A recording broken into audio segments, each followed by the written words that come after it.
Hello friends मु आसु आपन को स्वागत करुच्ची exam X factor YouTube channel को।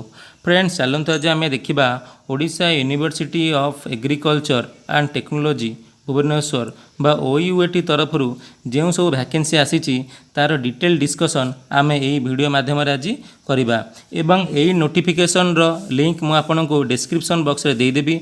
आपन चाहिए सेठारे यह डाउनलोड करें। फ्रेंड्स चलतु देखा एठारे 4टी पोस्ट रही अछि सीनियर रिसर्च फेलोज पाई एवं गोटे पोस्ट रही अछि रिसर्च असिस्टेंट पाई। प्लेस ऑफ पोस्टिंग कोड रही ना प्लेस ऑफ पोस्टिंग रही आमर इंस्टीट्यूशनल डेवलपमेंट प्लान आईडीपी जोटे कि आमर रंगेलुंडार रही अछि। Berhampur college of veterinary science रे रही अछि। एग्रीकल्चर आ भुवनेश्वर जो आम ओयूएटी भुवनेश्वर है सेठार मध्य यार प्लेस ऑफ पोस्टिंग रहिबो।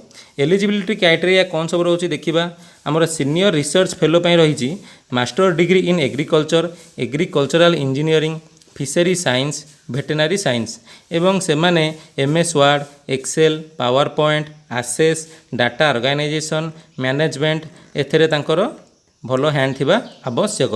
एवं चलन फ्रेंड्स देखा रिसर्च असिस्टेंट पाई कौन सब रही अछि एसेंशियल क्वालिफिकेशन एथेरे रही अछि bachelor degree in agriculture agricultural engineering fishery science veterinary science. तेबे आमे जानिले ए वीडियो माध्यम जे सीनियर रिसर्च फेलो पाई रही अछि मास्टर डिग्री एवं रिसर्च असिस्टेंट पाई रही अछि बैचलर डिग्री। ता चलन देखिया फ्रेंड्स आर सैलरी केमती कोन रहिबो। सीनियर फेलो पाई सैलरी रहिबो फर्स्ट ईयर और सेकंड ईयर पाई 31,000 सैलरी रहिबो प्लस एचआरए रहिबो आपनको फर्स्ट ईयर पाई आउ सेकंड ईयर पाई। पर थर्ड ईयर पाई कोन होबो ना आपनकर 35,000 टका रहिबो प्लस एचआरए रहिबो। रिसर्च असिस्टेंट पाई कोन रहिबो ना 20,000 टका रहिबो पर मंथ रहिबो जोटा कि कंसोलिडेटेड रहिबो। चलंतु फ्रेंड्स आर एज लिमिट देखिबा।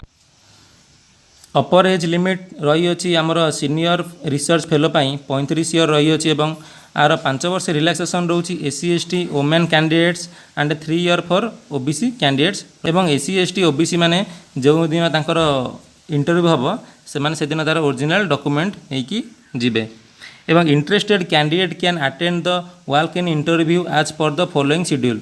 एरा शेड्यूल कोड रही अछि ना committee room directorate of research second floor OUAT Bhubaneswar 3। आपनकर इंटरव्यू टाइमिंग रही अछि सीनियर रिसर्च फेलो पाई 25/6/2020 दिन 11 एवं रिसर्च असिस्टेंट पाई ता पर दिन बा 26/6/2020 दिन 11। चलन फ्रेंड्स देखिबा टर्म एंड कंडीशन कौन रही अछि ना the engagement will be on contractual basis माने यही पोस्ट टी संपूर्ण कॉन्ट्रैक्चुअल रहिबो एवं यहाँ पाई कई क्लेम मध्य करि परिबे नाही। तो आनेक्स और 1 होची हमर कोन ना शेष को वीडियो शेष रे आपण देखिबे 2टी फॉर्म रही अछि आपण ताको फिलअप करिवे और जो दिन आपण को इंटरव्यू हबो से दिन आपण से दीटा फॉर्म नै कि सेठारे सबमिट करिवे एवं सेल्फ अटेस्टेड कॉपी मध्ये आपण नै कि जिवे passport size photograph and experience certificate जदि थिबो आपणकर आपण इंटरव्यू टाइम रे मध्य शो करि परिवे।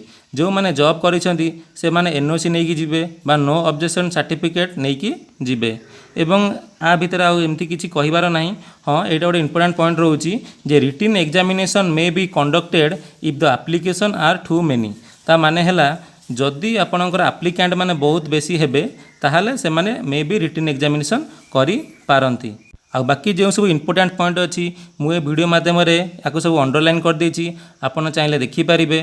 यह एक बहुत भल सुजोग रही अछि जेहेतु लॉकडाउन होईछि किंतु कोरोना रे मध्य वैकेंसी बाहर यह एक बहुत बड़ जिनस तेणु आपन ये सुजोग को हाथ छड़ा करंतु नहीं जाइए इंटरव्यू दियंतु।